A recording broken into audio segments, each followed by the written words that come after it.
Fala galerinha, de boa? Então, nessa série aqui nós vamos começar a introduzir um pouco a computação simbólica para ajudar a gente a fazer os cálculos ah, de força, inicialmente entre uma partícula e uma caixa esférica, sendo que a partícula pode estar dentro ou fora da caixa esférica. Depois disso, eu vou começar fazendo na mão, né, para mostrar como é que é o processo. Depois eu vou explicar como que isso é feito dentro de um programa Python, utilizando a biblioteca SymPy, que ainda vão estar, propriamente dito, utilizando a computação simbólica, certo? Uh, e aí depois a gente vai pegar uma expressão um pouco mais complicada, que é a expressão da força de Weber entre partículas, e aí ainda vamos colocar a possibilidade da caixa esférica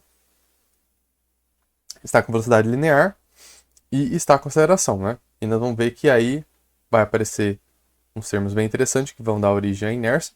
Depois, por último, a gente vai supor que essa caixa esférica também tem a possibilidade de estar rotacionando, tá? Então, esses são os casos mais, como é que eu posso dizer? Um, o último caso vai ser o caso mais geral, e esses são os casos que a gente vai analisar nessa ordem, né? Fazendo isso aos poucos, justamente porque vai facilitar a simplificação das equações, conforme a quantidade de termos que nós vamos adicionando na equação aumente. Ou seja, conforme a caixa esférica vai podendo ter mais movimentos, né, movimentos mais gerais. E a equação também de força entre as partículas vai se alterando, tanto da de Newton em direção à força de Weber. Tranquilo? Tranquilo? Então, é, vai ser algo bem interessante para a gente ver, vai ser algo bem complicado, mas é um caminho que, de tudo que eu andei vendo, é o caminho, como que eu posso dizer? É o caminho mais aconselhado, porque eu já tentei fazer na mão, e eu já fiz na mão, uma parte disso, dessas contas. Só que aí chega um momento que mostrar isso aqui em vídeo ficaria, tipo, sei lá, vídeos e mais vídeos de cada um de uma duração de 1 hora. Você vê lá a redução da energia cinética, que eu já fiz, ela é bem grande e é do termo de energia, que é bem relativamente bem simples. O termo de força é bem mais complicado, né? Porque você tem que resolver em todos os eixos. Não é bem assim, mas em tese é bem mais complicado você trabalhando com uma expressão vetorial, né? Então é um pouco mais complicado e é mais extenso. Então por isso que eu vou fazer na mão apenas o caso newtoniano. E quando a gente for passar o caso de Weber, eu vou fazer utilizando a ferramenta SymPy, que a gente já vai estar acostumado justamente porque a gente vai ter resolvido o caso newtoniano tanto na mão como usando o SymPy. E aí o caso newtoniano vai ser como uma introdução à ferramenta SymPy, a aplicação da ferramenta SymPy e ver que ela realmente dá conta do recado e facilita bastante a nossa vida quando a gente quer calcular esse tipo de coisa. Ela é uma ferramenta que é bem-vinda. Ela tem os seus poréns, no sentido de que ela facilita o negócio, mas faz com que outra parte fique um pouco mais complicadinha. Mas é uma parte que realmente acontece sempre. Em tese, a computação simbólica ela não permite você expressar o produto entre dois vetores, sem precisar escrever eles numa base. Então, necessariamente o produto vai resultar um produto vetorial entre dois vetores. Um produto, por exemplo, produto interno entre dois vetores. Vai necessariamente resultar num número que você não vai poder expressar como se fosse um vetor, né? Vezes o outro. Você não pode deixar dessa forma que tem uma composição simbólica. Normalmente vai multiplicar, né? Você vai ter as componentes de V e de U. E aí isso aqui vai ficar em V1, U1 mais V2, U2 mais V3, U3. E aí depois a gente tem que olhar para a equação e como a expressão de força vai ser bem grande, a gente vai ter que achar os produtos, as relações entre vetores que vai retornar para a gente aquela expressão monstruosa que vai ser dada em componentes. Então ela tem essa parte meio chata, que a gente não tem como escapar em nenhum momento, mas não vai ser tão complicado assim, porque como a gente vai fazendo aos poucos, aos passos, cada vez que a gente vai adicionando algo mais geral, o máximo que a gente vai acontecer é que os termos anteriores já vão se repetir, e a única coisa que vai ser adicionada é alguns termos a mais, que aí esses termos a mais a gente vai ter que dar um jeito de achar eles. Mas o restante já vai estar dando, já vai estar lá, já vai estar repetido, né? Então, de certa forma, não vai ser todos esses bichos de 7 cabeças aí. Mas vai ser complicadinho. Não tem muito o que fugir, não. Então, eu vou começar a força de Newton, né? Vamos pensar aqui. A força de Newton, ela vai ser dada por menos G, produto das massas, sobre a distância quadrada entre elas. E aí, se você tem a partícula 1 aqui, né? Que você tem um sistema de origem, uma origem do sistema aqui. Aqui vai estar nosso R1. Aqui é a partícula 1, tá? E nós temos o nosso... Opa, desculpa. Vou fazer aqui, ó. R2.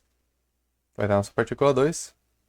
E aí, o vetor, vamos ver que R1 menos R2. Vamos ver como que eu vou querer fazer isso daqui, tá? Que normalmente eu quero saber a força sobre 1, exercida por 2. Que é normalmente a forma como eu faço, mas não vai dar muita diferença não.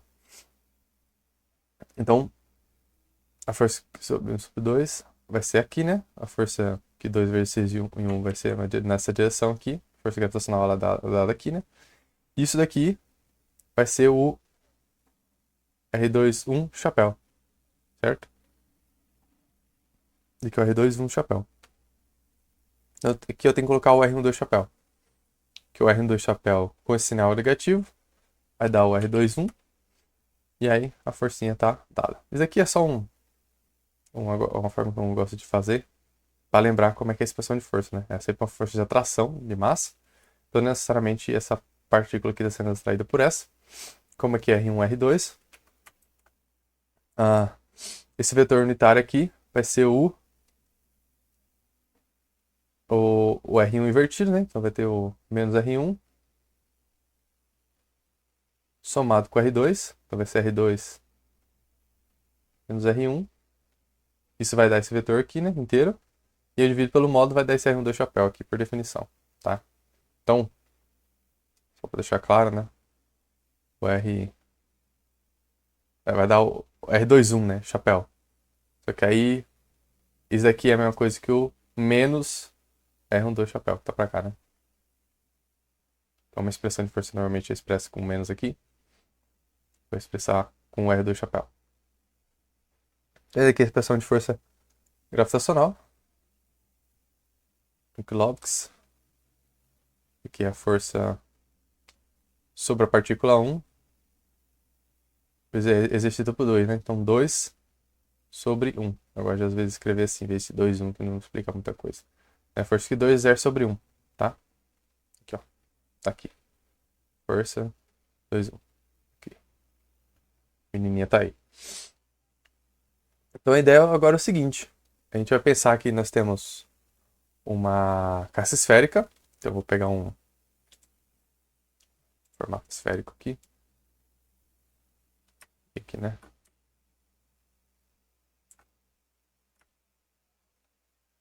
Bom, vai ficar muito esférico, porque eu não sou meio ruimzão. Fazer vazio aqui dentro. Opa! Tá. Esse daqui é a parte interna. Tá? Então por dentro ele é vazio. E aí nós vamos ter a nossa partículazinha aqui, né? Em algum local vai estar a partícula. Tanto aqui, ela pode estar fora dessa caixa esférica, né? Tem que pensar que daqui é uma caixa esférica, tá? Caixa esférica aqui, ó. Não é um círculo, tá? Não é uma circunferência. Essa partícula pode estar fora ou pode estar dentro da caixa esférica, né? Em qualquer um dos momentos. Então, uma coisa que a gente pode ver dessa geometria aqui é que é o seguinte: existe dois pontos, né? Existe o ponto da partícula e existe o centro da caixa esférica. O centro da caixa esférica eu vou fazer com esse azul aqui. Não sei se vai ficar bom para ver. Acho que tá bom para ver. E aí nós temos a partícula ali. E aí, em tese, eu posso sempre, a qualquer momento, a qualquer instante do tempo, eu posso traçar uma reta que une esses dois objetos, né? Então, vou pegar aqui uma reta. Eu só não queria essa ponta, né? Bom, vou fazer aqui mesmo, na mão. Então eu posso traçar essa reta, né? Qualquer instante do tempo. Então, se a partícula estiver aqui, traça essa reta aqui. Se a partícula estiver aqui, eu traço essa reta aqui. E sabendo disso, o que eu posso fazer com isso? Bom, eu posso pegar e formar planos perpendiculares a essa reta, né? Então vamos formar esse plano perpendicular a essa reta. Né? E isso daqui vai cortar a caixa esférica aqui e vai virar uma parte aqui de cima da caixa esférica e a parte de baixo, né? Só que aí imagina que eu faço vários cortes, né? Então eu faço esse corte, e eu faço um corte um pouquinho acima, um pouquinho abaixo, e por aí vai, né? Então eu faço N cortes nessa caixa esférica. E aí acontece que entre dois cortes vai ficar basicamente um anelzinho, né? Então vai ficar basicamente assim, né? Ó. Se eu conseguir desenhar certinho.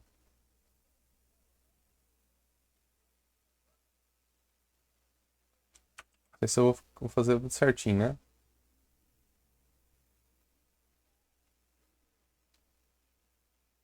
Então, esse daqui é um pedacinho da caixa esférica, né? Que eu vou estar fazendo esses dois cortes, né? Vai estar cortando aqui e cortando ali. Aí vai ficar basicamente um pedacinho da caixa esférica, né? Na verdade, essas curvas aqui tem que estar pra dentro, assim, né? Ó, pra ficar mais bonitinho ainda, ó. Aí, agora um pedacinho da caixa esférica, né? Então eu cortei ela. Pensa que a esfera ela continua aqui, né? Ela continua aqui e fecha lá em cima. Aí eu cortei ela em planos dessa forma aqui. E entre dois planos expressivos vai dar esse tipo anelzinho aqui, né? Vai dar esse objetozinho aqui estranho. E aí, conforme essa distância entre os cortes vai diminuindo, esse anelzinho vai tendendo a uma circunferência. Tá? Concorda comigo? Esse anelzinho vai tendendo a uma circunferência. Ele vai tender a se transformar numa circunferência. Né? Então, nós começamos aqui com uma caixa esférica. A gente dividiu a caixa esférica em anéis. E conforme a gente faz o limite do número de cortes tender infinito e a distância entre os cortes ir para zero, a gente vai chegar numa circunferência. Só que tem uma coisa, né? Pela forma como eu dividi, como eu tracei a reta e formei os planos, necessariamente eu vou estar cortando a caixa esférica da seguinte forma, né? Ó. Ah, eu vou estar cortando a caixa esférica de tal forma que esses anéis aqui vão conter essa partícula, esse que aqui é o centro dessa circunferência, né?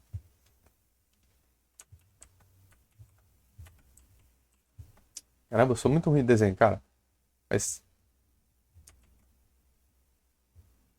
pensa que esse aqui é o centro da circunferência, né? E aí nós vamos ter a reta. Putz, eu vou ter que achar uma forma aqui. Normalmente vou ter que usar essa reta aqui. Então nós vamos ter essa reta, que vai passar pelo centro da circunferência. Tá lá. Aí tem que ser o compassinho, cara, senão não tem como não. Aí. Tá lá a reta. Pode tirar agora, muito obrigado. E aí nós vamos a partícula vai estar em algum ponto aqui, né? Eu vejo que da forma que eu tô fazendo, aqui tá o centro da caixa esférica tá em algum local aqui, né? Eu fiz de azul, então vamos fazer de azul. De azul escuro, né? Então o centro da caixa esférica tá em algum ponto aqui. E esse corte aqui que eu fiz, conforme a distância desse corte vai tendendo a zero, né? Essa, esse anelzinho vai tendendo essa circunferência e mais, né? A partícula tá sempre nesse eixo de simetria. Olha lá, da forma como eu tô fazendo, a partícula tá meio que sempre assim, né? E eu vou diminuindo essa distância desse corte vai ficar esse daqui, né? Então, assim, por que eu tô fazendo isso? Porque eu posso reduzir o processo de calcular a força que uma caixa esférica exerce sobre uma partícula, e a partícula pode ter em qualquer ponto em relação à caixa esférica, tanto interior como exterior, como uma integração da força que uma circunferência exerce sobre uma partícula neste eixo de simetria. Então, se eu souber isso daqui, eu posso saber isso daqui para um processo de integração, né? Então, se eu sei isso daqui, a força, vou chamar isso daqui de força que uma circunferência nesse eixo de simetria exerce uma partícula 1, eu posso simplesmente integrar essa força aqui para achar a, a, a força que uma caixa esférica exerce sobre uma partícula, em qualquer ponto, né, em relação à classe esférica. E eu tenho que integrar ele aqui sobre todo o domínio que eu vou chamar aqui de alguma coisa, todo o domínio da classe esférica. Isso aqui vai me dar a força ah, que a classe esférica, que eu vou botar de S, exerce sobre a partícula 1. S é de spherical shell, tá? De shell. Spherical shell. E C é de circumference, ou circunferência. E essa daqui é de. Tem que ser em inglês, né? Spherical shell. Então a força que a classe esférica vai exercer sobre a partícula vai ser dada simplesmente pela integração por todo o domínio da classe esférica, que cada pedacinho vai ser uma circunferência nesse eixo de simetria aqui, né? E aí, o problema agora se reduz a deduzir esse carinha aqui, né? Que a força da circunferência vai ser só a partícula nessa geometria. Se eu souber daqui, a gente só calcula isso daqui. Depois eu vou mostrar exatamente qual que é esses... como que a gente vai fazer essa integração, como que a gente vai escrever essa variável aqui, esse limite de integração. Mas em resumo vai ser bem simples, vai ser muito simples na verdade. E o mais complicado mesmo é esse garotinho aqui, tá? Então, já pra frente, nós vamos partir agora tentando descobrir essa força aqui. Fala galera, então a única coisa que eu fiz aqui foi reescrever a equação de força aqui no cantinho e desenhar uma circunferência mais bonita do que aquela horrível, né? Que tinha anteriormente. Então a ideia é a seguinte: nós vamos pegar cada pedacinho dessa circunferência aqui, cada pedacinho aqui bem pequenininho de arco dela, e nós vamos considerar que esse pedacinho aqui tem uma massa de m2, né? E aí esse pedacinho interage com a partícula de acordo com essa expressão aqui, trocando m2 por dm2, né? Então a força que esse pedacinho exerce sobre essa partícula aqui vai ser dado basicamente pela mesma expressão de força. A única mudança é que no invés de, em vez de m2 não ter dm2, né? Essa é a única mudança. Aqui é o quadrado, né? Eu não escrevi o quadrado lá em cima? Putz, eu sou muito burro, cara. Oh, pelo amor de Deus. Aqui é o básico, cara. É um quadrado aqui, né? Galera, me desculpa aí não ter feito isso. Eu sou um animal e é isso. Animais existem. Ah. E o R2 chapéu aqui, né?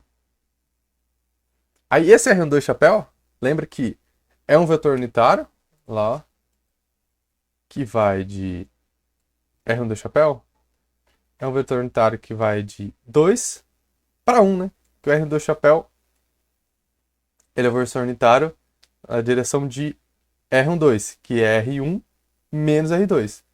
Então ele vai ser o R1 menos R2 vai ser para cá. Então vai de R2 para R1. Então o R12, nesse nosso caso onde o 2 está aqui e o 1 está para cá, essa partícula 1 e daqui é o elemento 2, esse nosso R12 ele vai estar assim, ó. Esse R12. Para esse elemento de massa, né? Se a gente pegar, por exemplo, esse elemento de massa, o R2 está para cá, né? Se a gente pegar o de lá, ele está aqui entrando saindo da tela aqui, né? E o outro está entrando na tela. Se a gente pegar esse elemento de massa aqui, né? Tá entrando na tela. Então, o vetor R1 do chapéu depende do elemento de massa. Mas, algumas coisas aqui não vão depender, eu vou mostrar, né? Então, a primeira coisa, eu tenho que definir alguma base vetorial para começar a decompor esse vetor para facilitar a integração dele, né? Que o R2 não é constante, então eu tenho que decompor em vetores que são constantes. Que aí eu reduzo uma integração em um vetor para uma integração em componentes de um vetor, que é o que a gente faz normalmente na física. Então, a primeira coisa eu vou definir o z-chapéu como sendo o vetor unitário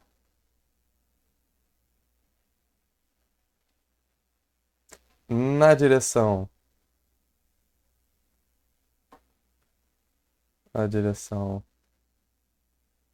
do centro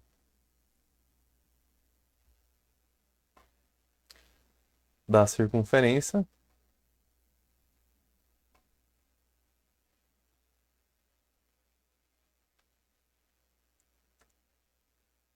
Então ele é um vetor unitário que está orientado, né, na direção do centro da circunferência, que é mais ou menos aqui, né, até a partícula.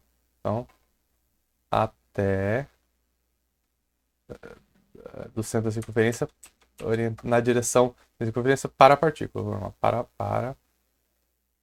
a partícula.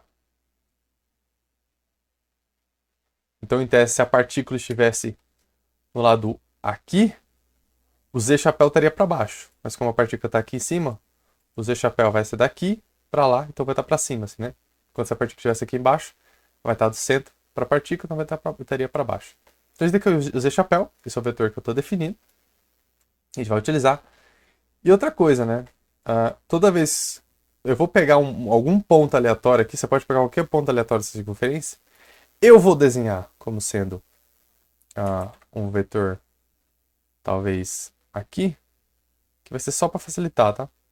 Ele vai estar lá no plano, tá? E ele vai ser formado basicamente, eu vou pegar o ponto centro de circunferência, eu vou pegar o ponto centro de circunferência e vou escolher qualquer ponto aleatório dessa partícula aqui, dessa circunferência, tá? Então eu vou pegar o ponto centro de circunferência e vou escolher algum ponto aleatório do centro de circunferência. E por ele eu vou formar uma reta, né? Eu vou formar basicamente, na verdade eu vou botar o vetor unitário, né? Que vai do centro da circunferência até esse ponto aleatório. Então vamos dizer que eu peguei esse ponto aleatório aqui como sendo um ponto de referência, tá? É um ponto de referência. Tá? Não é esse ponto da M2, é um ponto de referência qualquer que eu escolhi. Ele vai ser basicamente um análogo do caso polar, a reta suporte, quando a gente começa a medir o ângulo θ, né? Começa a medir o ângulo θ através de uma reta que a gente fixa. Então basicamente eu vou fixar um risquinho, eu vou botar um risquinho aqui só para dizer que essa daqui é o nosso elemento da circunferência que eu peguei como referência, esse ponto da circunferência que eu peguei como referência, e aí eu vou começar a medir um ângulo aqui, né, através dessa retinha aqui, né. Então esse vetorzinho aqui, eu vou chamar de chapéu. Então o I chapéu é um vetor unitário do centro da circunferência para algum ponto aleatório da circunferência. E eu não vou escrever isso aqui justamente porque eu acho que é algo meio claro aqui pela própria... Eu vou colocar o Z chapéu aqui já para cima, né? É algo que fica meio claro pela própria geometria do que eu estou fazendo aqui. Eu já falei, eu não vou ficar escrevendo, vai demorar muito tempo. E ele não vai ser algo tão importante. O Z chapéu eu deixei ele explícito justamente porque é algo vai ser algo importante. Essa definição que está explícita. Depois eu vou mostrar exatamente o que acontece, né? A gente vai ter que fazer uma troca depois que a gente for mudar para a caixa esférica. Mas tudo no seu devido momento. Então daqui eu deixei explícito, mas daqui vai precisar. E aí eu escolho um J chapéu, né? Um J chapéu, tal que I rotacional Z chapéu. O J chapéu seja igual a I. Deixa eu ver se vai ser I Z chapéu, né? Então IJ, papapá. Não. Vai ser Z.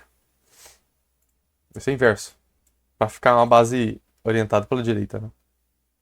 C chapéu. Então basicamente pensa que está aqui o I, né? O J, né? Em algum local aqui. O J. E eu vou fazer Calma. Eu tenho que fazer o I J, eu quero que isso dê o Z. Então, na verdade, o J ele tem que estar, neste caso aqui, da forma como estão, né? Ele tem que estar, vamos lá, aqui está o I, ele tem que estar para cá, né? Então, o J teria que estar aqui, ó. Tem que ser o J. Então, fazendo I J tem que dar o Z. Então, ou seja, a base I J Z é positivamente orientada.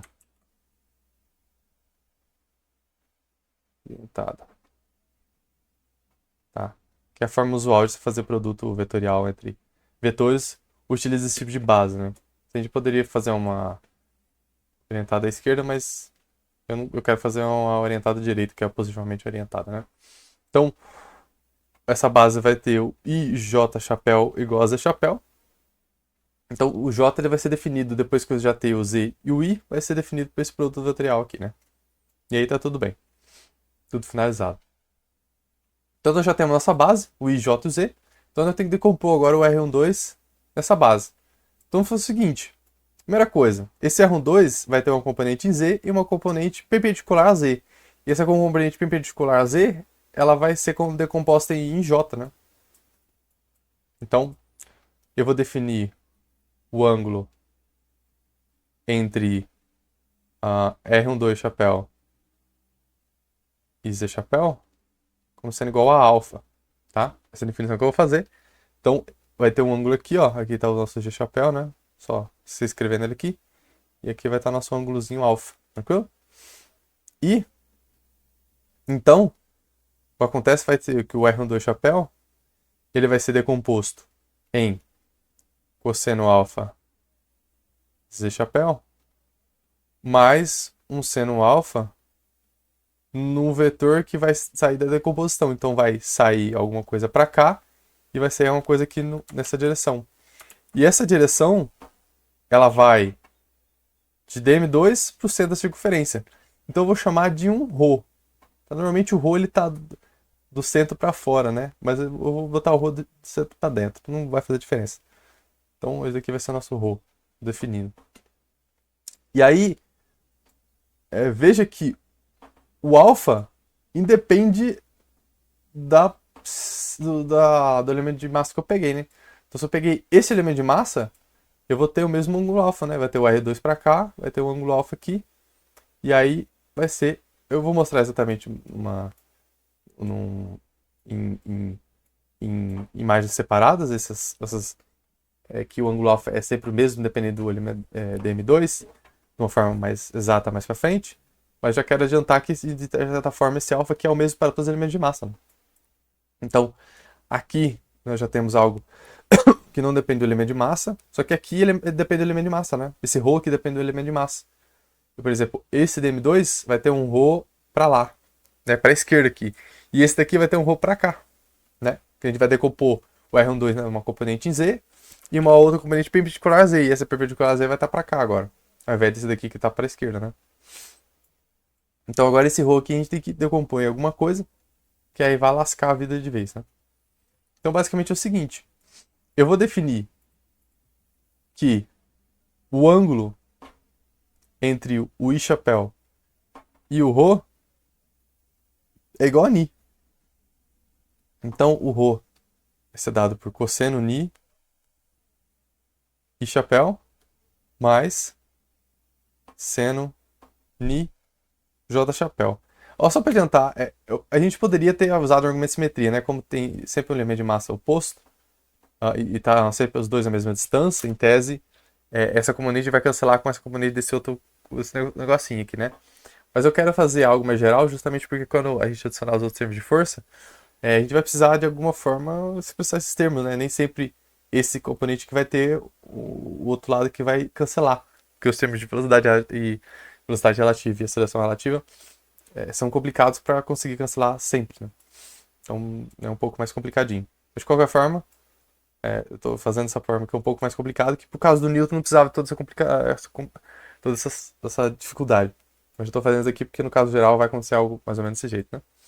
Então, nosso ρ tá aí, e aí basta uma substituição. A gente vai ter o R12 chapéu, sem grandes problemas, né? Então o R12 chapéu, ele é o cosseno alfa do chapéu, mais seno alfa, cosseno ni e chapéu, mais seno alfa, seno ni j chapéu. E aí, o i chapéu e o j chapéu é o mesmo para todo elemento de massa, né? Eles é definido como dessa forma aqui, então não depende do elemento de massa. O z chapéu também não depende do elemento de massa. O alfa, vou mostrar daqui a pouco, que não depende do elemento de massa, então a única coisa que depende do elemento de massa é esse ângulo aqui, né? E eu vou mostrar que é possível escrever o dm2 em função do dni, tá? E aí vai ter uma constante de proporcionalidade aqui que eu acho que é m2 sobre 2π. Tenho certeza aqui, mas tudo no seu devido momento, beleza? Então, agora a gente vai ver que esse ângulo alfa aqui é o mesmo para todos os elementos de massa. E além disso, nós vamos ver que o elemento de massa pode ser escrito como sendo escrito na variável dni, né? Então, parametrizar o elemento de massa, transformar dm2 na variável dni. E aí já pode partir para a integração, né? Porque aí o R12 vai ser o mesmo para todas as partículas, né? Então, a distância entre esse elemento de massa e a partícula, e esse elemento de massa e a partícula é o mesmo para todos os elementos de massa, né? São todos iguais. Então eu vou fazer S, já vou escrever aqui na verdade, né? Então eu vou denotar o R12 por S, que é uma constante em relação ao elemento de massa. Então, em tese, eu vou poder tirar da integral. O M1 eu vou poder tirar da integral. O G eu vou tirar da integral. O R12 vai ficar, a única coisa vai ficar dentro da integral, né? Vai ficar a integral de R12 dm2. E aí, esse termo aqui não depende, né, como eu vou mostrar o do alfa. A única coisa vai ficar uma integral de cosseno de ni dm2 e seno de ni dm2. E aí eu vou abrir o dm2 em denis. Eu vou transformar o dm2 para denis. E aí vai virar uma integral de seno e cosseno. Você vai ver que vai ser bem tranquilo de simplificar daqui. Tudo vai ficar bonitinho. E normalmente esses termos aqui vão morrer e vai sobrar só isso daqui. Mas eu tenho que provar, né? E aí depois a gente sai depois a gente já vai ter a da circunferência. A gente vai ir só para caixa esférica. Não é muito complicado, só que é um pouco chatinho assim. E você pensar nessa base vetorial aqui, ter que definir isso aqui e tal, tirar da cabeça do zero é um pouco complicado. Então, aqui já tem a forma como a gente vai estar fazendo, já bem estruturada, bem argumentada. É só seguir, assistir, pegar pipoquinha e mandar ver, né? Essa é a ideia. Porque isso aqui é mais um, uma mostrada que, tipo assim, na mão dá esse resultado e a gente vai ver que no SimPy como a gente vai fazer a mesma coisa aqui, só que falando pro SimPy fazer. E aí a gente vai ver que vai dar o meu resultado e falar, ó, o SimPy é massa. É facinho, entendeu? E a gente pode dar prosseguimento para casos mais complicados utilizando SimPy, porque a gente já vai ter entendido a lógica, beleza? Então eu deixei separado aqui agora o R do chapéu, né, da forma como a gente tinha escrito ele. E eu coloquei essas duas imagens justamente para fazer a discussão de como que a gente vai encontrar o elemento de massa 2, que vai sair daqui, e como se a gente vai achar o valor do cosseno do alfa, só que ao mesmo tempo vai ser o argumento de que o alfa é o mesmo para todo elemento de massa, né? Então, em tese, eu gosto de pensar no triângulo que eu posso formar aqui, né? Então, eu vou fazer algumas definições. A primeira definição é que a distância lembra que a última instância estou procurando calcular a força que uma partícula sofre devido a uma caixa esférica, né? E aí a gente divide essa caixa esférica em circunferência. E aí a gente fazia essa divisão da caixa esférica em circunferências por meio desses anéis, né? Que fazer o recorte. Depois no limite, quando esses planos vão aumentando, na verdade, planos vão aumentando infinito e a distância entre eles vai tendendo a zero, vai chegando essa circunferência. Só que aí nós sempre fazemos isso a partir de planos perpendiculares à reta que é traçada, que une o centro da caixa esférica e a partícula. Então sempre, naquele caso que a gente estava discutindo a circunferência e a partícula, né, a interação com a circunferência de uma partícula, como sendo úteis aqui, sempre vai existir um ponto em que no futuro, quando a gente for fazer o processo de integração, esse ponto aqui vai ser o centro da caixa esférica. Então eu vou pegar esse ponto aqui, que em tese está em algum local aqui dessa reta, eu vou colocar ele aqui embaixo, depois a gente vai ver que tem que tomar um pouquinho mais de cuidado. Mas no momento que eu coloco aqui embaixo, só para a gente chegar a uma equação do cosseno de alfa, tá? E aí mostrar que ele é o mesmo para todos os elementos de massa dm2, tá? Ele é independente do elemento de massa dm2. Ok? Então, aqui está o nosso... vamos pegar esse elemento de massa, que é o mesmo que a gente estava fazendo lá em cima, né? Ele vai ter o R2 aqui. Deixa eu dar um zoomzinho só para ficar mais bonitinho, né? E aí nós temos os nossos eixos de chapéu aqui para cima. E aqui está o alfa, né? Então eu vou montar o seguinte triângulo. Vou montar um triângulo que vai daqui até aqui, tá o elemento de massa. Então pensa nessa retinha aqui, que eu vou formar o triângulo ainda, né? Só tem essa reta por enquanto. Depois da reta que vai do elemento de massa até a partícula, e depois daqui até aqui. Então nós vamos ter isso daqui, esse bichão todo aqui, né? Que eu vou chamar de Z, que é basicamente Z vai ser a distância entre esse ponto aqui, que vai ser o centro da casca esférica, né? Quando a gente for fazer o processo de integração. Até a partícula M1. Esse daqui é o raio da casca esférica, que eu vou chamar de R grande 2. E é justamente o raio, justamente porque lembra que essa circunferência aqui, ela tá na casca esférica, né? Quando a gente for recortar. Então, como eu estou pegando cores, do centro da caixa esférica até um ponto da caixa esférica, é R2. Então, daqui tem que ser o R2. E esse daqui a gente definiu é o mesmo valor, né? Essa, essa aqui é a distância, esse garoto aqui, é a distância entre o elemento de massa dm2 e a partícula, né? Então, ele é o S. E aí, o alfa está exatamente aqui, né? Se a gente olhar aqui o ângulozinho alfa, ele está exatamente aqui, né? E aí, por lei dos cossenos, a gente tira aqui R2 ao quadrado é igual a S ao quadrado mais Z ao quadrado. Eu não vou lembrar se é mais ou menos, eu vou pesquisar aqui agora. 2SZ cosseno de alfa. Vou pesquisar aqui agora junto comigo. Tava vendo um vídeo de mecânica estatística aqui. Isso não importa muito. E aí, pesquisar aqui no YouTube. Lei dos cossenos. Em vez do YouTube, eu vou pesquisar direto no Google mesmo. Então, vai Brasil Escola mesmo. Eu não gosto daqui, mas. Porque normalmente ele não explica nada, né? Mas exatamente isso daí. É menos 2AB cosseno alfa. É isso mesmo. Tá certo lá. E aí, a gente vê que, em tese, para todo elemento de massa, a gente vai formar esse triângulo tudo igual, né? Então, a gente pegar esse elemento de massa aqui, a gente faz o triângulo que vai sendo da caixa esférica até a partícula, até o elemento de massa da M2. Aí você vai dar um R2 aqui, né? Uma reta com R2, tá uma R2, uma semi-reta, na verdade. Semi-reta não, um segmento de reta. Depois a gente vai do DM2 até a partícula DM1, isso vai dar o S, e o Z vai ser o mesmo, né? Então, para qualquer elemento de massa DM2 que eu pegar, eu vou ter sempre essa equação aqui para o cosseno de alfa. E se eu vou ter sempre a mesma equação para o cosseno de alfa, para todo elemento de massa, então o cosseno de alfa não depende de M2. E aí está provado, né? Então, se eu quiser aqui o cosseno de alfa, é só isolar, né? Então, o cosseno de alfa vai me dar S ao quadrado mais Z ao quadrado menos R2 ao quadrado sobre 2SZ. Isso, né? Esse vai ser o cosseno de alfa. Por enquanto eu não vou substituir ele, eu vou substituir só quando a gente for fazer da caixa esférica, né? Fazer o processo de integração para a caixa esférica.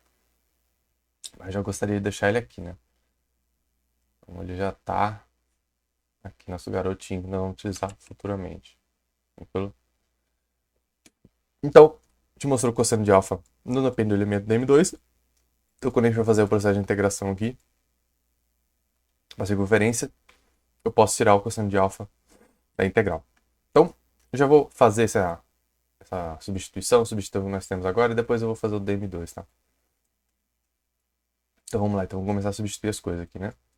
Então nós temos a força ali, ó. A força que a partícula sofre devido à circunferência vai ser uma integral dessa força aqui, é de cada elemento de massa, né? Da circunferência.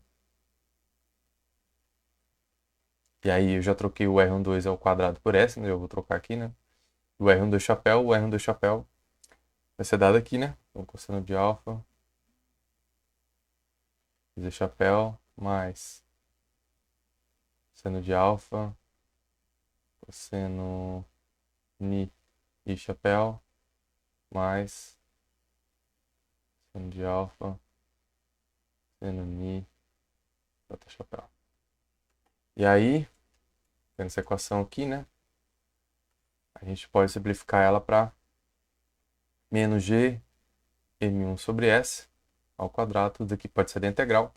Cosseno de alfa z chapéu também pode ser da integral. Então vai ficar cosseno de alfa z chapéu a integral de dm2 por toda a circunferência, que vai dar o m2.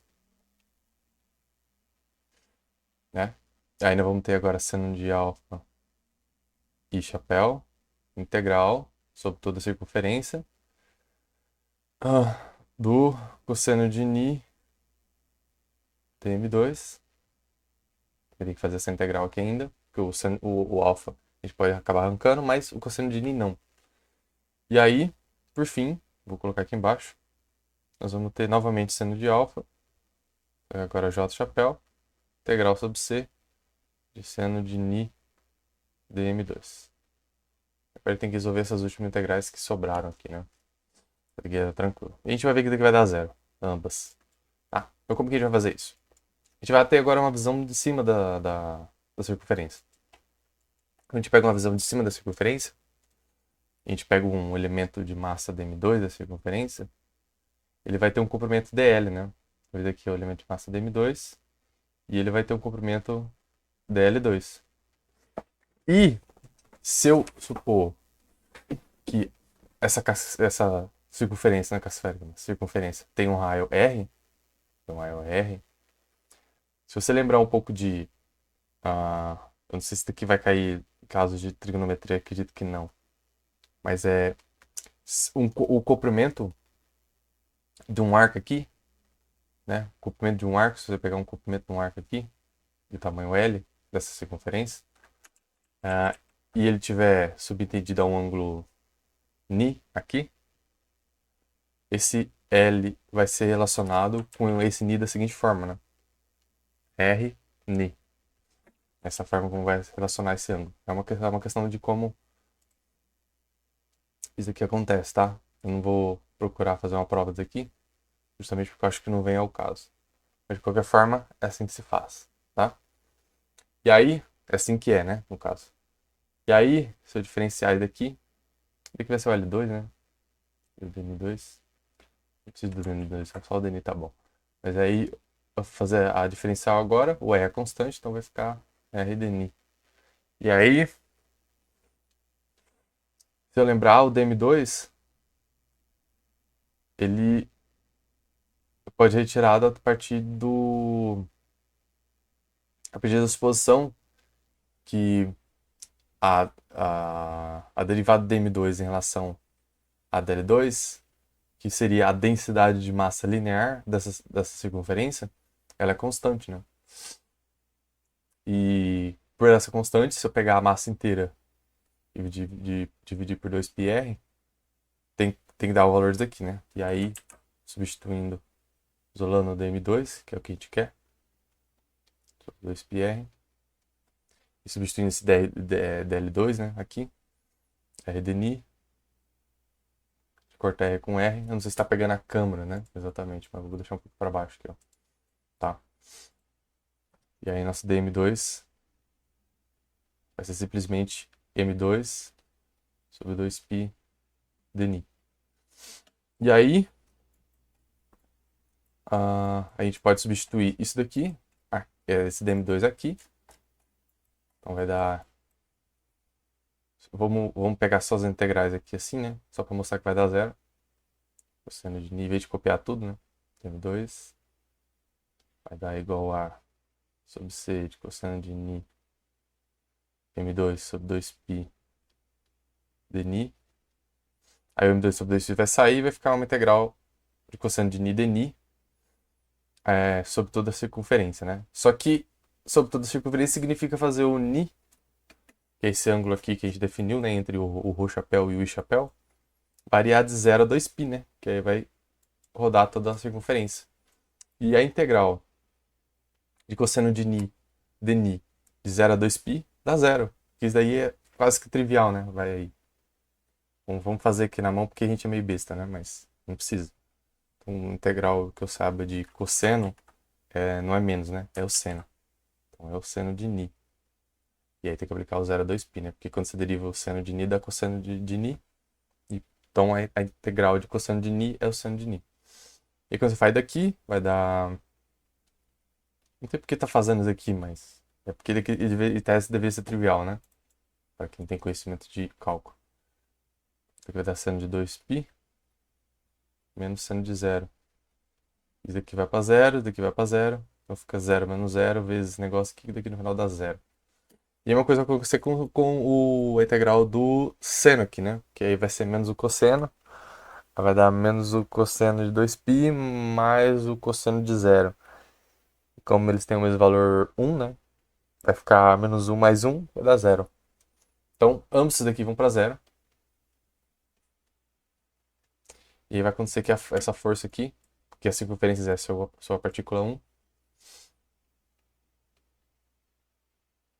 vai ser dado só e somente por G M1 sobre S ao quadrado, cosseno de alfa. Ah tá, tem o M2, né? M2, cosseno de alfa, fazer chapéu. Então essa daqui é a força que uma circunferência exerce sobre uma partícula. E aí tá tudo demonstradinho aqui como que se obtém ela. Agora a única coisa que falta é recorrer ao processo de integração para descobrir a da casca esférica, né? Que aí é o que a gente está querendo no final mesmo. Daqui é só um passo intermediário que vai ajudar a gente.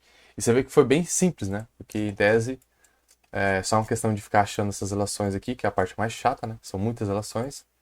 Essa relação, definir esses vetores aqui não é muito simples você pensar, mas eu já fiz várias vezes, então tenho noção de que mais ou menos isso é, assim, é a melhor forma, né, que eu achei para conseguir calcular daqui.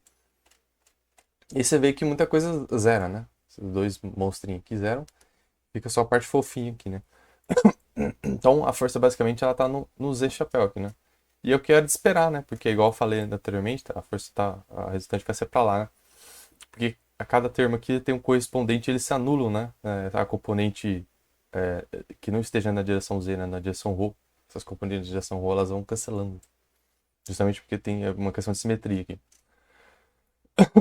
Então, exatamente isso, né? Ela se cancela e aí sobra só esse carinha aqui. Agora, vamos ver como a gente vai fazer para utilizar isso daqui e descobrir a da caixa esférica. Que aí nosso objetivo final, não é perfeitamente final, mas é o próximo do final, nós vamos ter alcançado. E depois a gente vai fazer a mesma coisa, só que agora usando SimPy. Então, basicamente sabendo que no caso de simetria lá da circunferência e uma partícula aqui no eixo de simetria, né? Então vamos ter essa expressão de força. Nosso objetivo agora é partir para o cálculo da casca esférica. Então vai ser o seguinte, vamos pensar que a casca esférica então está aqui e que a gente cortou ela em anéis, né? Conforme a distância entre os planos que a gente vai fazendo o corte na casca esférica, vai diminuindo a zero, esses anéis vão se transformando numa circunferência. Então, da mesma forma como eu aproximei lá a força que cada elementozinho de uma circunferência, né? Cada elementozinho de uma circunferência exerce sobre essa partícula de massa M1 é igual à força que entre partículas, né? Onde que a segunda partícula tem massa dm2, eu vou fazer uma aproximação similar. Eu vou aproximar que a força que esse anel exerce sobre a partícula M1 vai ser dado exatamente pela força que uma circunferência exerce sobre a partícula M1, porque vai ser aproximadamente o que o anel vai estar fazendo, né? Uma forma aproximada do anel, em que a gente vai trocar M2 por um dm2, né? É só isso que a gente vai fazer. E vou ter que fazer integrar por todo a casca esférica. Então, em tese, a força que a casca esférica exerce sobre uma partícula vai ser dado pela troca de M2 por dm2, né? Normal, sem grandes mudanças. E agora fazer a integração por toda a casca esférica, né? Então a gente tem que agora simplificar essas coisas. Eu vou começar encontrando o dm2, tá? O dm2, basicamente, ele vai ser o elemento de massa do anelzinho aqui, né? Vai ser basicamente o elemento de massa do anelzinho que a gente tá pegando. E a gente sabe que ele vai ser igual a uma densidade de superfície, né? Porque da casca esférica. Vezes a área da casca, vezes um dA, né? Na verdade, um dA. Então, cada elemento de massa, que é cada anelzinho que a gente vai estar dividindo, pegando o elemento de massa que vai ser o anelzinho dessa casca esférica, ele vai ter esse valor, né, do dm2, ele vai ser a densidade de massa diária, né, a densidade de massa diária, vezes a área desse elementozinho de massa dm2. E aí, esse ΔM2, como ele é constante por toda a superfície, isso aqui vai dar igual a massa total da casca esférica dividido pela área da casca esférica, que é 2πr2 ao quadrado. E aí vai vir o dA aqui. E aí agora a gente tem que pegar esse dA e escrever de uma forma bonitinha, né? Então o dA é o seguinte, é a área desse anel. E aí a gente vai fazer a seguinte aproximação. A gente vai ver que A circunferência, entre parênteses, né, mediana aqui desse anel, é esse negócio aqui, né? Que é o, supondo que tem um Rzinho aqui, é 2πr, né? Esse é o comprimento, tá? O comprimento médio desse anel, né? Como se fosse aqui na metade do anel. Só que esse R, sabendo que isso aqui é o R2, né? Sabendo que isso aqui é o R2. E definindo esse ângulo aqui como sendo um ângulo θ, este R pode ser escrito como o R2 cosseno θ, né? Tem um ângulo de 90 graus aqui, ó. Então, esse comprimento pode ser escrito como 2π R2 grande, né? Cosseno θ. E aí, vem mais uma brincadeira, né? Que a área ela vai ser dada justamente a área desse dA aqui, né? Ele vai ser dado justamente por esse comprimento vezes algum tipo de altura. E essa altura é basicamente esse negocinho aqui, né? E se a gente pegar ele, basicamente ele vai ser um dθ, que vai ter um ângulo dθ, né? Tá pegando um elementozinho da caixa esférica. E essa distância aqui é r, né? Então ele vai ser tipo um comprimento de arco aqui, ó. Onde que o raio vai ser R2 grande. E o elementozinho, o arcozinho, né? O elemento de... Como é que eu posso dizer? O elemento de ângulo ali, né? O ângulozinho vai ser o dθ. Então nós vamos ter, basicamente, multiplicar o comprimento desse anel pela largura meio que dele. É uma forma aproximada de fazer, né? Da forma que quando a gente vai aproximando isso a cada vez... o anel cada vez menor, isso vai dando certo. Né? A gente vai ter que multiplicar isso daqui pelo R2 dθ. Tá? Seria basicamente um comprimento de arcozinho aqui. Vai dar a largura desse anel aí. Dθ. Tá? E aí agora é só uma questão de multiplicar aqui. Vai dar 2πr ao quadrado cosseno de θ dθ. E aí agora tem algo que eu fiz no meu TCC aqui, que eu não vou lembrar exatamente de cabeça. Mas aí que eu tenho que pegar basicamente esse triângulo aqui, né? Vai estar sendo formado. Então vai ter o centro da caixa esférica. Aí vai ter o elemento de massa M2 lá pertencente à circunferência, né? Ou ao anel. E vai ter o M1zinho aqui. E aí tem aqui o Z, o R2 e o S, né? Conforme eu já defini, o Z chapéu e tal. E o ângulo θ que eu acabei de definir, né, recentemente aqui, o ângulo θ. E aí é o seguinte, desse triângulo aqui, a gente pode retirar essa relação aqui, né? Vai ter, ó, o S ao quadrado, é a relação dos cossenos, né? A gente pode retirar daquele triângulozinho aqui, ó. Vamos retirar aqui. S ao quadrado é igual a Z ao quadrado mais R2 ao quadrado menos 2Z R2 cosseno θ, né? Cosseno θ.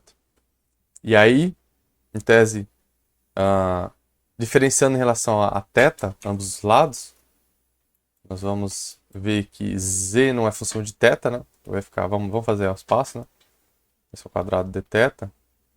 Isso daqui vai dar 2S ds dθ, né? Isso, exatamente. Aí o Z não é função de θ, não vai embora. Aqui na função de θ vai embora. Aqui vai manter, né? 2ZR2. Aí vai vir a derivada de cosseno de θ em relação a θ. Cosseno de θ acho que a derivada de cosseno de θ é menos seno de θ, né? Então vou fazer o mais aqui. Seno de θ. E aí acabou, né? Já fez a derivada. E agora é uma questão de simplificar aqui, né? Então vai cortar esse 2 com esse 2. E aí o dθ vai ser seno de θ dθ, né? Desculpa, seno de θ dθ. Ah, tem uma correçãozinha aqui, né? Eu fiz besteira aqui, ó. Aqui não é o cosseno de θ, né? É o seno de θ, né? Esse R aqui é seno de θ, porque é cateto oposto sobre hipotenusa, né? Então daqui, na verdade, é um seno de θ. Eu tava vendo que tinha uma coisa estranha aqui. Aqui, em tese é seno de θ, então. Tava vendo que tinha alguma coisa estranha, porque tem que aparecer um seno de θ aqui. Então, seno de θ, seno de θ, seno de θ, tá? Aí, o seno de θ dθ, que eu vou jogar o dθ pra lá, vai ser igual a S sobre ZR2 ds. Então vamos ver se é exatamente isso que eu chego à conclusão, né? Sendo de θ, dθ é igual a SDS sobre ZR2, exatamente isso. Aí agora eu vou pegar esse elemento dA, eu vou pegar esse elemento dA e vou substituir seno de θ dθ aqui, né? Vai ficar 2π R2 ao quadrado, seno de θ dθ eu vou substituir isso aqui, vai ficar S sobre ZR2 ds. E eu posso cortar isso daqui com isso daqui. Então aqui vai dar 2π R2 S ds sobre Z. Realmente fica feito, tá? E agora eu vou substituir esse elemento de massa dA aqui no dm2. Então nosso dm2 finalmente vai estar na forma como eu vou desejar. Vai ser igual a m2 sobre 4π R2 ao quadrado vezes 2π R2 S ds sobre Z. Eu acredito que está pegando a câmera, então eu vou puxar um pouquinho para cá. E agora eu só preciso simplificar esse carinha aqui. Então, dm2 é igual a m2, cortar π com π, daqui vai ficar um 2 embaixo, esse R2 vai embora com esse R2, então vai ficar S ds sobre 2 R2 Z. Eu vou finalizar para ver. Então vai ficar o M2 SDS 2R2Z, exatamente como está aqui. Então eu fiz a dedução correta. Então nós deduzimos o DM2, que vai ser utilizado para fazer a integração. Você vê que fica só na variável S, né? E aí a pergunta agora, como eu estou fazendo a integração em DM2, eu vou substituir DM2, vai ficar uma integração em DS, então eu preciso saber aquilo que é função de S e aquilo que não é função de S. Então o M1, o G, eles não são função de S. O Z chapéu também não é, esse Z aqui, ele não é função de S. Mas vou deixar ele dentro da integral justamente porque a gente vai ver que tem um detalhe, tá? Um detalhezinho bem importante que vai fazer... Não vai mudar nada, a gente poderia supor que não muda, daria o mesmo resultado prático, mas por uma questão de rigor teórico eu vou deixar ele dentro que a gente vai fazer uma discussão mais pra frente o que vai acontecer aqui com esse Z chapéu. Mas antes eu posso tirar, então o G, o M1, eu posso tirar, e aí agora eu vou fazer a integral sobre a superfície, né, sobre a caixa esférica, do cosseno de alfa sobre S ao quadrado, Z chapéu, dm2, tá? dm2 não, agora eu vou substituir o dm2, né? dm2 está aqui, vai ficar m2, substituir ele ali, m2, S sobre 2R2, Z, ds. E aí, simplificando, mais uma vez, isso daqui vai dar pra gente menos G, M1, M2, esse S vai cortar com esse S aqui, sobre 2R2, Z eu posso tirar, integral sobre S, aí dentro vai sobrar um cosseno de alfa, sobre S, Z chapéu, ds. Só ver se não fiz nenhuma merdinha aqui. O M2 vai sair, o 2R2 vai sair aqui Z, vai ficar um cosseno de alfa, esse S vai cortar com esse S, vai ficar um sobre S, Z, é isso aí, vai ficar isso daqui. Então agora a gente só precisa achar o cosseno de alfa. Em tese, nós temos o cosseno de alfa, né? O cosseno de alfa eu consegui no momento anterior, esse daqui é o cosseno de alfa. Só que a gente vai ver que a coisa não é bem simples, porque durante a integração da caixa esférica, essa configuração altera. E essa configuração alterando vai alterar o Z chapéu e vai alterar o cosseno de alfa da forma como eu defini. E aí a gente vai ter que definir um outro ângulo, um outro ângulozinho bonitinho, vai ser o alfa linha, e não ter que deduzir o Z linha, tá? Para ficar de uma forma mais rigorosa. E mostrar como que a gente vai fazer essa integração abrindo em partes, né? Então, antes nós tínhamos encontrado que o cosseno de alfa, ele, quando a gente fez a imagem dessa forma aqui, né, onde que basicamente a circunferência está entre o centro da caixa esférica e a partícula, nós encontramos que o cosseno de alfa é dado por essa relação aqui, né? E a gente também lembra da definição que o alfa é o ângulo entre o R12 chapéu e o Z chapéu. E o Z chapéu é o vetor unitário na direção do centro da circunferência para a partícula. E aí eu gostaria de mostrar aqui que quando a gente for integrar pela caixa esférica inteira, vai acontecer de algum momento, por exemplo, a gente começar integrando ela, pensa no centro da caixa esférica, né, e a partícula está em algum ponto aqui. Aí a gente vai começar integrando, separando ela em anéis, né? Então a gente vai pegar um anel que está aqui, a caixa esférica, o centro da caixa esférica está aqui e a partícula está aqui. Então a gente vai começar provavelmente aqui, né? Vai começar lá do ponto mais distante, dos anéis mais distantes, né? E aí a gente vai subindo esse anelzinho até o momento que ele passa do centro da caixa esférica, né? E fica aqui no meio, né? Então, durante o processo de integração, durante a caixa esférica inteira, vai começar nessa configuração, depois vai vir para essa, e finalizar por essa, caso a partícula estiver no interior, né? Se a partícula não estiver no interior da caixa esférica, isso aqui não acontece, esse daqui é o último caso que acontece, né? Porque aí, como a partícula não está no interior, não tem como pegar um pedacinho do anel, que a partícula está entre a caixa esférica, o centro da caixa esférica e esse anelzinho que eu recortei, né? Mas de qualquer forma, durante todo esse intervalo de integração, acontecem essas três configurações. E nós vamos ver que o cosseno de alfa, ele muda durante essas configurações. Só que ele vai mudar de tal forma que a gente vai ver que as coisas vão se cancelar e vai tudo parecer como se a todo instante do tempo o cosseno de alfa fosse dado por essa relação aqui, né? E que como se ela não se alterasse, né? E o Z chapéu ele vai mudar justamente para cancelar. Nós vamos ver isso aqui na prática, né?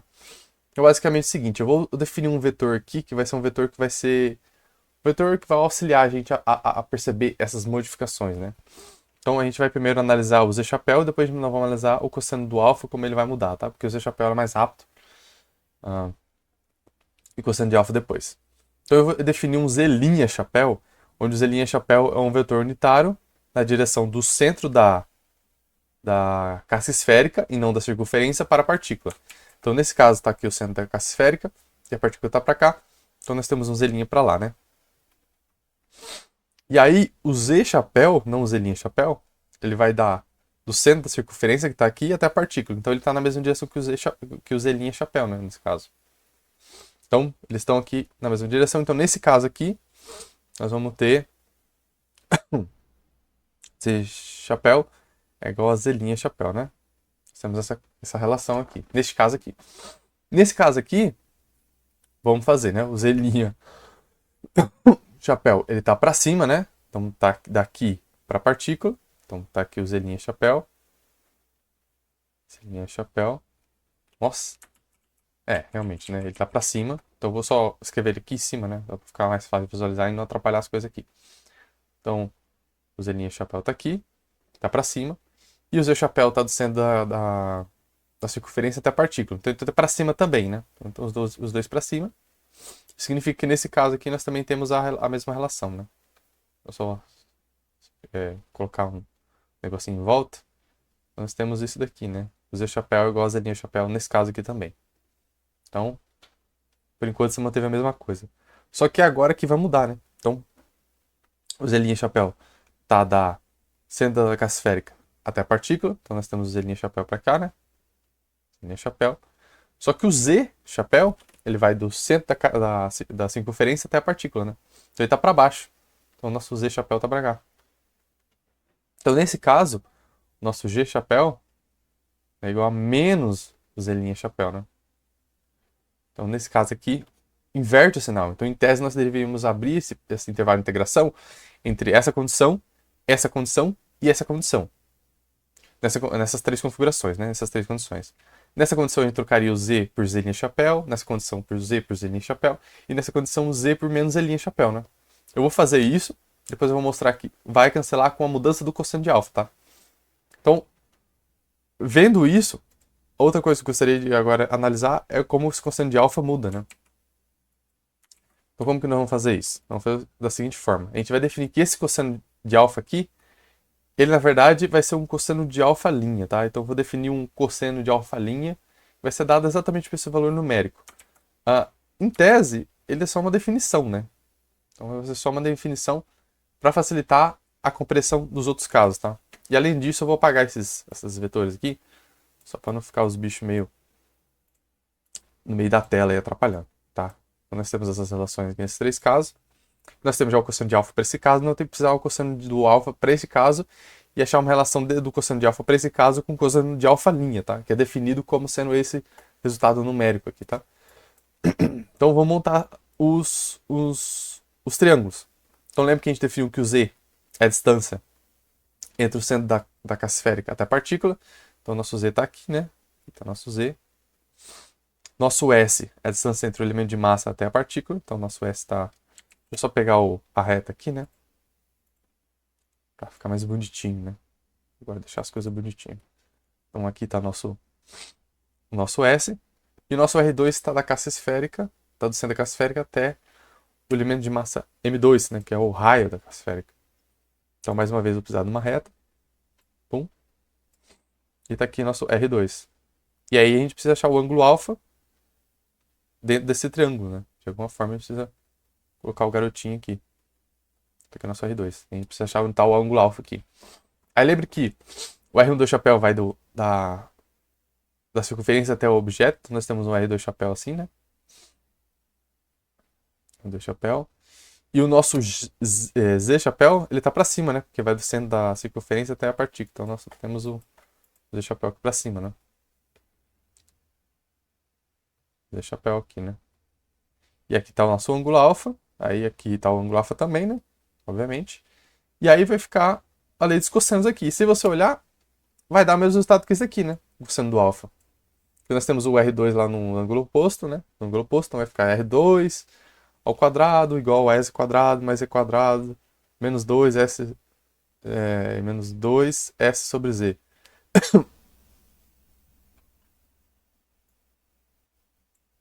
Agora que eu vi, tem coisa errada aqui, né? Porque joga pra cá. Deixa eu ver se tem coisa errada. Não, tá certinho, né? Então é exatamente isso aqui mesmo. Não tem nada de errado, não. Eu tô querendo inventar coisa aqui. Mas vai ser dado o mesmo valor que esse cosseno de alfa, né? Então, aqui, nós temos que o cosseno de alfa desse caso é igual ao cosseno de alfa linha, né? Que é dado por aquele estado numérico aqui, esse monstrão aqui, né? E aqui vai fazer uma coisa, vai mudar o sinal. A gente vai ver que o cosseno de alfa nesse caso aqui é menos cosseno de alfa linha. Mas para isso a gente precisa desenhar os triângulos e mostrar os bichinhos, né? Então a distância entre o centro da caixa esférica e a partícula é z. Então essa distância aqui é z. A distância entre a partícula e o elemento de massa M2 é S. Então, vamos colocar o nosso S aqui. Eu vou fazer essa segunda reta aqui também. Já vou aproveitar que eu estou com a reta na mão aqui. Aqui.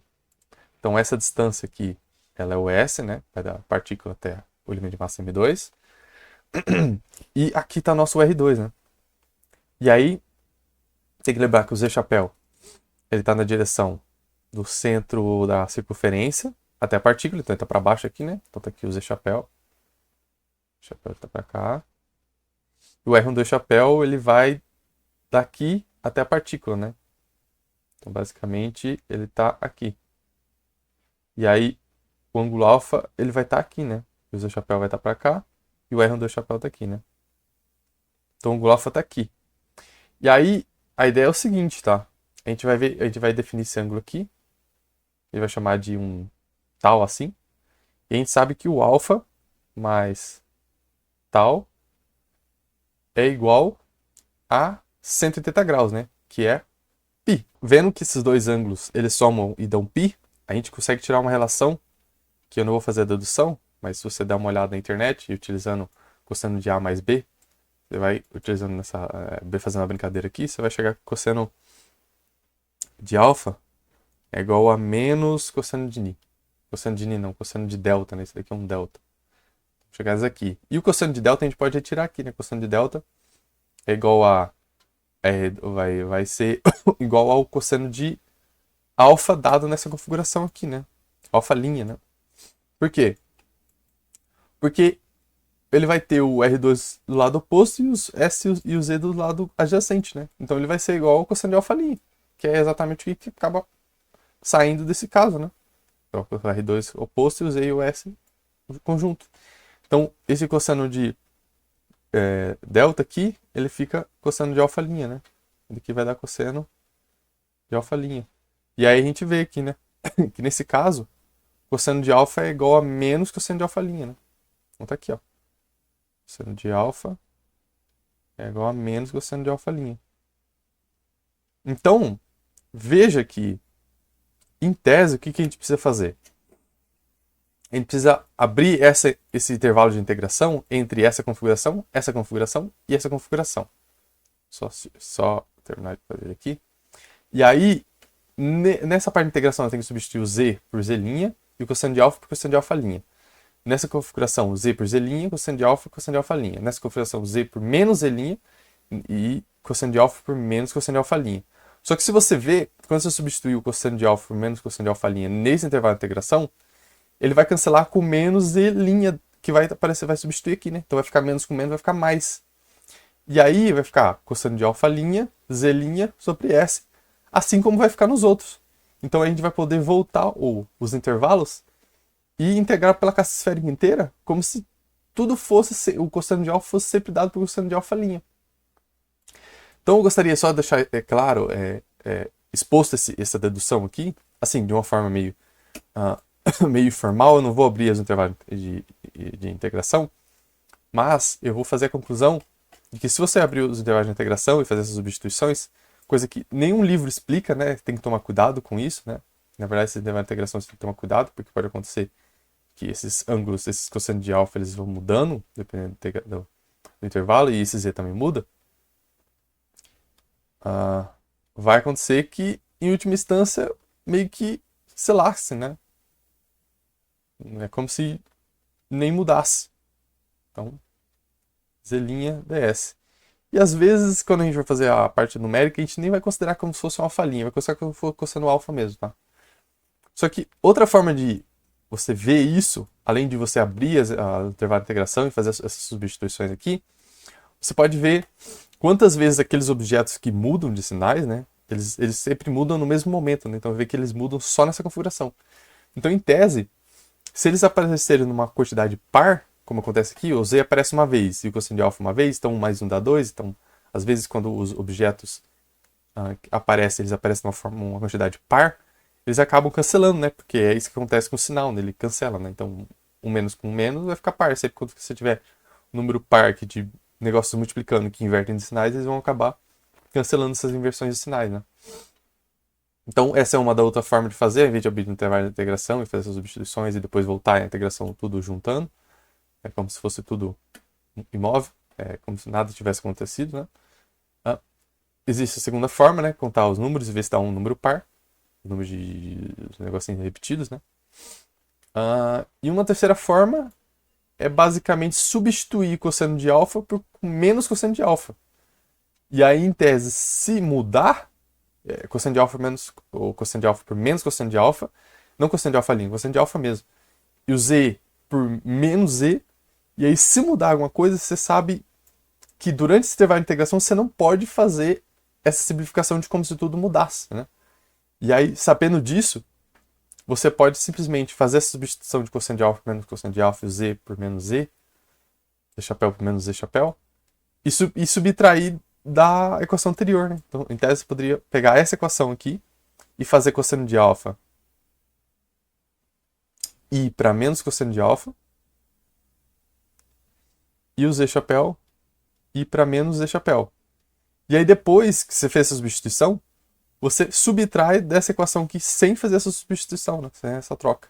E se esse resultado der zero, então eu pego o anterior mais o novo, se isso der zero, essa soma der zero, que é como que nós vamos fazer na computação simbólica, quer dizer que eu posso prosseguir como se tudo fosse dado por esse cosseno aqui, né? O cosseno dessa forma aqui. Então vai ser uma forma muito mais, como é que eu posso dizer, muito mais fácil para um computador fazer. Para a gente não vai ser, porque tem muitos termos. Então se você fosse fazer no olho, você teria que ver que as vezes que aparece umas vezes pares, né? São um conjunto par de vezes que eles aparecem. Esses terminhos que alteram de sinal. Enquanto que o computador fica mais fácil fazer essa soma aqui, né? Então, para o computador a gente vai pedir para ele fazer essa soma quando chegar o momento certo. Quando tiver muitos termos, fica ruim de analisar no olho, né? Tudo. A gente vai pedir para o computador fazer daqui. Beleza? Então, daqui era só para mostrar que existe essa variação durante esse intervalo de integração, Só que a gente vai considerar como se ela de fato nem existisse, né? E quando a gente vai fazer a computação simbólica, a gente vai tirar essas linhas aqui. E vai fingir que nem precisava essa discussão, né? A gente vai ver que realmente sempre, mesmo com um monte de termos que vai aparecer, quando a gente colocar nova expressão de força e aumentando a possibilidade de movimentação da escassa esférica, com movimentos com aceleração, com movimento linear, com velocidade, com rotação e tudo, a gente vai vendo que tudo vai sempre acabar, no final das contas, caindo nesse tipo de simplificação, né? Que a gente pode simplificar a coisa como se nada tivesse acontecido. E aí, disso daqui, a única coisa que falta é fazer essa substituição e resolver a integral, né? Que não é muito complicado, não. Não vamos fazer isso agora. Tranquilo? Então, essa daqui foi só uma discussãozinha que foi necessária. E agora eu vou copiar isso daqui e nós vamos partir para resolver isso aqui, finalmente. Então, agora com os dois menininhos copiados aqui de lado, a gente só vai fazer a substituição e resolver a integral, né? Eu vou resolver essa integral aqui, né? Então, a integral... Eita! Tem que selecionar pincelzinho, não seleção. Integral sobre S do cosseno de alfa' Z' sobre S. Eu vou pegar o intervalo de integração depois, tá? Depois que eu resolver a integral, eu vou deixar ela com... Falta aplicar a integral, vou mostrar assim. Falta aplicar os extremos de integração. Aí depois eu vou ver quais são os extremos de integração para cada caso e eu vou substituir, tá? Fica mais fácil fazer assim, fica mais bonito. Liga não, aqui direto passa um extrator bem louco.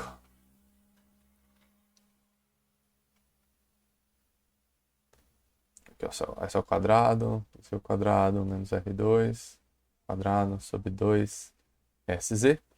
Esse é o nosso cosseno de alfa. O Z' ele vai sair da integração. Na verdade, eu vou tirar ele já aqui, tá? Então, eu vou apagar ele aqui. Eu vou jogar ele para fora da integral. Já para não... Então, como eu tava falando, né? Que o Microsoft Word ficou bravo, de alguma forma ele ficou puto. Vou tirar esse Z aqui, né? E eu vou colocar ele aqui para fora, né? Então, é para facilitar a nossa vida, né? Porque ele não varia no intervalo de integração. O Z' não. O Z varia, mas o Z' não. Eu posso arrancar ele, né? E aí a gente fica com essa integral aqui que falta resolver, né? Então, R2 é um pincelzinho. Isso, R2 ao quadrado, 2SZ, e aí vamos lá. Eu substituo o cosseno de alfa, linha, né? E tem um sobre essa aqui, né? E aí ds. E a ideia agora é abrir. Tem muito para onde fugir. E aqui começa a parte chata, né? Porque aí eu vou ter que parar de falar. Senão tem que ficar acompanhando eu fazendo a continha aqui, né? Então fica um sobre essa ao quadrado embaixo, né? Então fica... Eu vou tirar o 2z para fora. Então fica 1 sobre 2z aqui fora, né?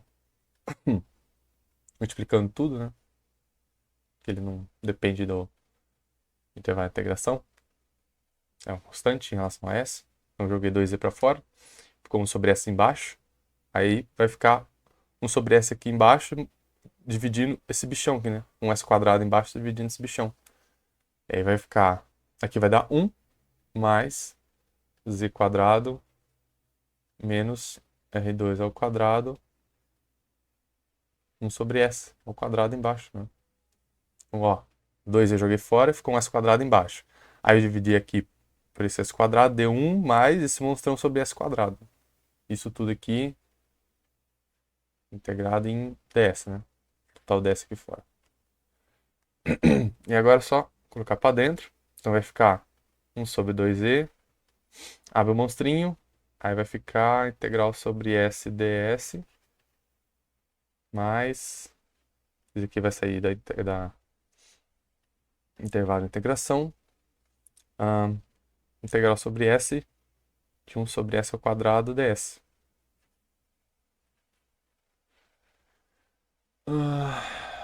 Isso daqui vai dar pra gente 1 sobre 2z, né? E aí vai dar o S sobre 2z. S por todo o intervalo da caixa esférica. E aqui tá aqui falando, a gente tem que colocar os extremos de integração, né? A gente vai ver que vai mudar dependendo se a gente está dentro ou fora da caixa esférica. quadrado menos 2 ao quadrado. E aí aqui vai dar essa menos 1, né? Que é a solução disso aqui. Só que vai ficar menos, né? Então aqui é a aplicação de menos essa menos 1, né? Concorda comigo? Quando eu derivar daqui, vai cair o menos 1 e vai ficar essa ao quadrado, essa é menos 2, né? Que é exatamente isso daqui. Então, isso aqui de fato é o estado dessa integral. Aplicado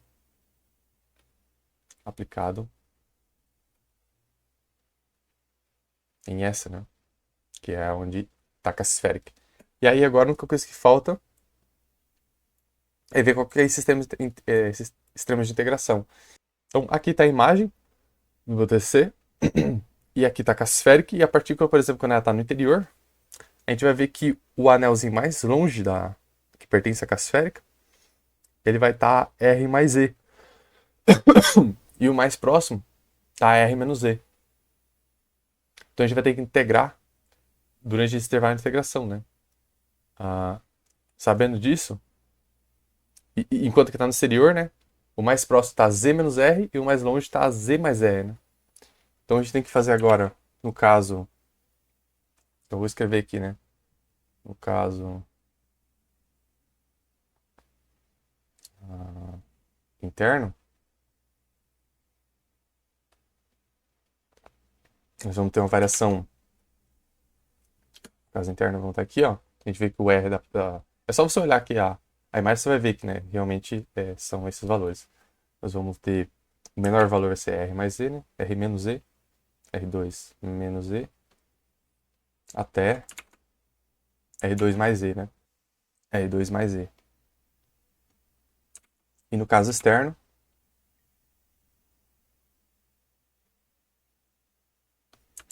nós teremos menor Z menos R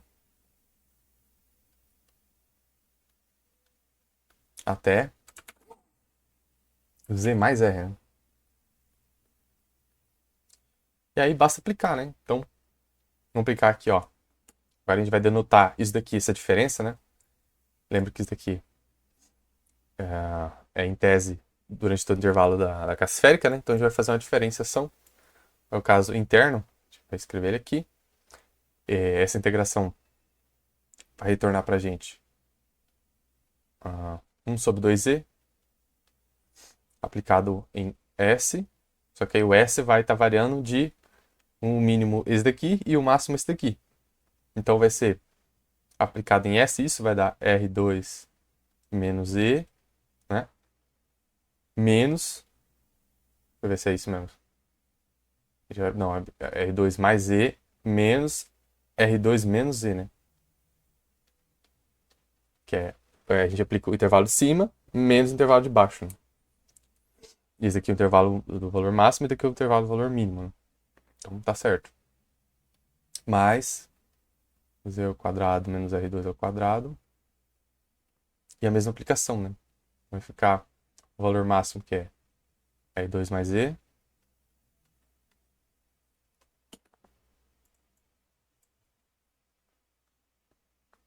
menos. E eu vou botar o menos, sabe esse menuzinho aqui, ó? Eu vou botar aqui fora, então. Botar aqui fora, só para facilitar, não ficar carregando esse menos dentro, ali dentro, né? Então eu vou fazer isso aqui também. Pra facilitar a nossa vida. Então vai ficar R2 mais E menos R2 menos E, né? Que é outro intervalo aqui, ó. Menos R2 menos E aqui, ó.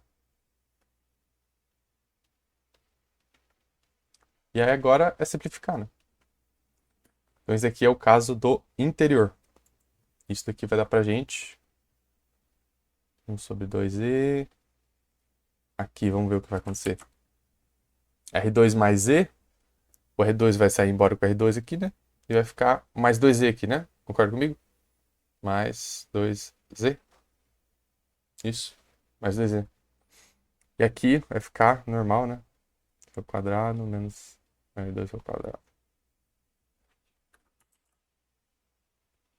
E aqui tem que tirar o mínimo. Então vai ficar um R2 menos E em cima. Menos o R2 mais Z sobre R2 mais Z vezes R2 menos Z. E isso vai dar R2 ao quadrado menos Z ao quadrado, né? Desse denominador aqui. E aí a gente pode simplificar aqui ainda mais, né? Então eu vou colocar para cá só para não atrapalhar a coisa aqui.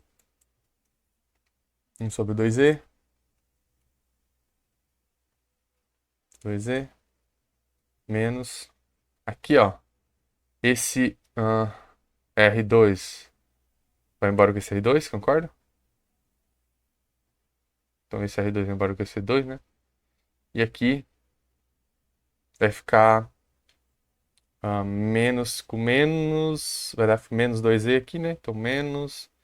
Vai ficar, vamos copiar essa parte aqui que a gente não copiou, né? Sobre.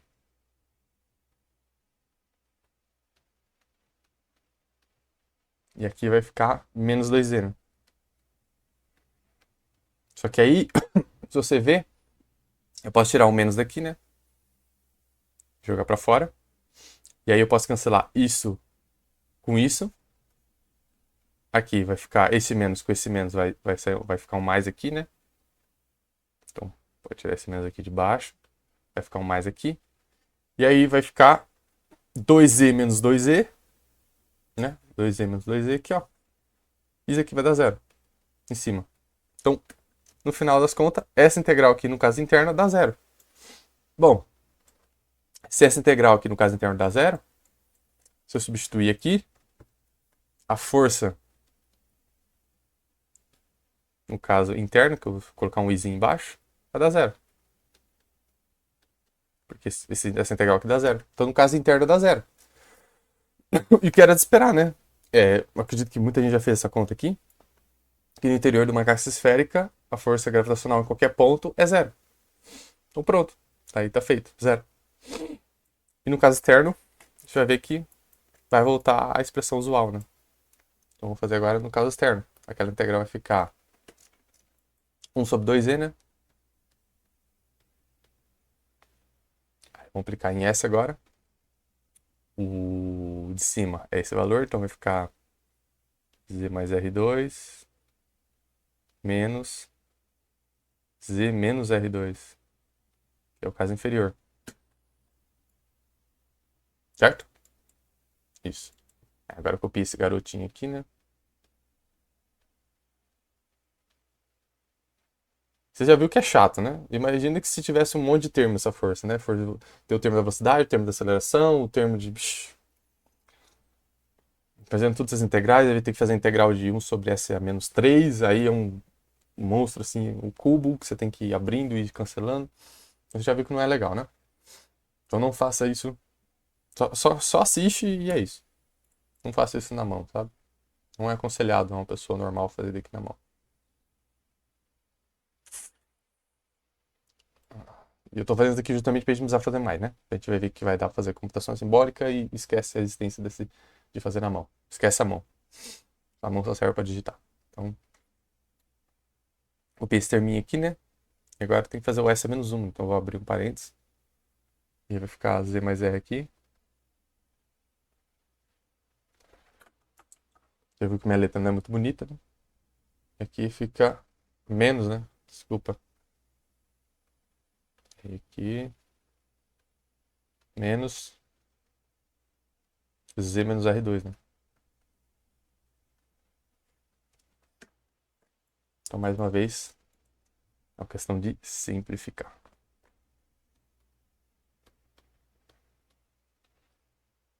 Então, aqui vai cancelar esse Z com esse Z, concorda?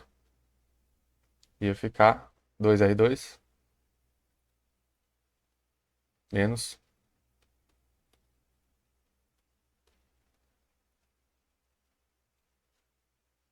Aí aqui vai ficar embaixo, né? Vai ficar um Z menos R2 menos Z mais R2,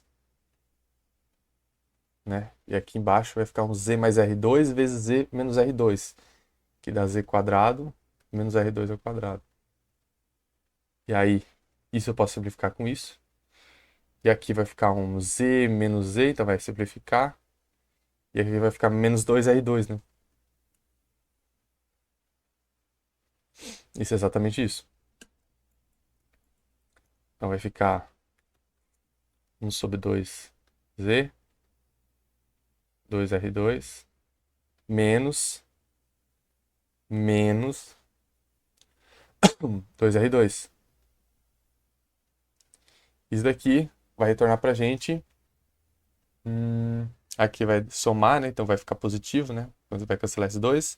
Vai ficar 2R2 mais 2R2, que vai dar 4R2.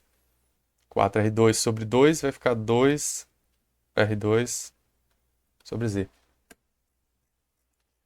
E aí deixa eu só ver se vai dar bonitinho. Vai dar exatamente o que a gente está querendo. Então se eu substituir 2R2 sobre Z nessa parte aqui, uma força, que é a casséria que vai existir em algum ponto externo, vai dar menos G. Esse meu G tá feio, hein? G, M1, M2 sobre 2R2 Z. Z chapéu linha. Aí eu tenho que substituir o. Bom que 2R2 sobre Z, né? 2R2 sobre Z. E aí corta esse R2 com R2, fica menos G, M1, M2 sobre Z ao quadrado. Z chapéu linha, né? Que é literalmente. Que é literalmente a força entre partículas, né? Então, a força que uma caixa esférica exerce uma partícula, no caso, que a partícula está no exterior, é a mesma coisa como se a gente estivesse considerando que a caixa esférica, na verdade, fosse uma partícula. E aí, pronto, né? É uma partícula que está no centro dela, né? Concentrada numa partícula com a mesma massa que a caixa esférica, concentrada no centro dela, né? Então vai ser a mesma força que nesse caso, né? Tanto na caixa esférica como a partícula na caixa esférica, né? Então a partícula que vai ser na caixa esférica, quando a caixa esférica vai ser na partícula. Então a gente pode fazer essa redução aqui, como se fosse um caso de duas partículas, né? Como se ainda fosse uma interação de duas partículas.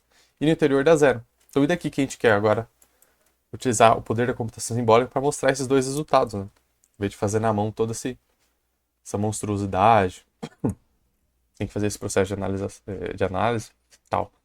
Então, a gente quer fazer tudo isso daqui, tá vendo esse monstrão aqui? Todos esses passos na computação simbólica.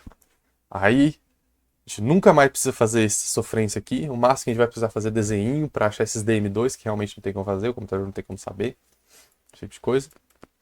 Escrever a expressão, né? Falar, você tem que integrar essa expressão, dar o intervalo de integração, dar os DM2 e instruindo ele a fazer. E ele vai abrindo e vai resolvendo pra gente tudinho. Aí ele vai abrindo essa soma aqui, vai aplicando a integral aqui para dentro, vai aplicando o termo de integração, resolve a integral, aplica o termo de integração, vê o que cancela e o que não cancela. Pá, ele vai fazendo tudo pra gente. Então é isso, galera. Tranquilo? Então tudo certinho. Agora vamos partir para parte de computação simbólica. Beleza? Que vai ser o próximo vídeo. Tamo junto.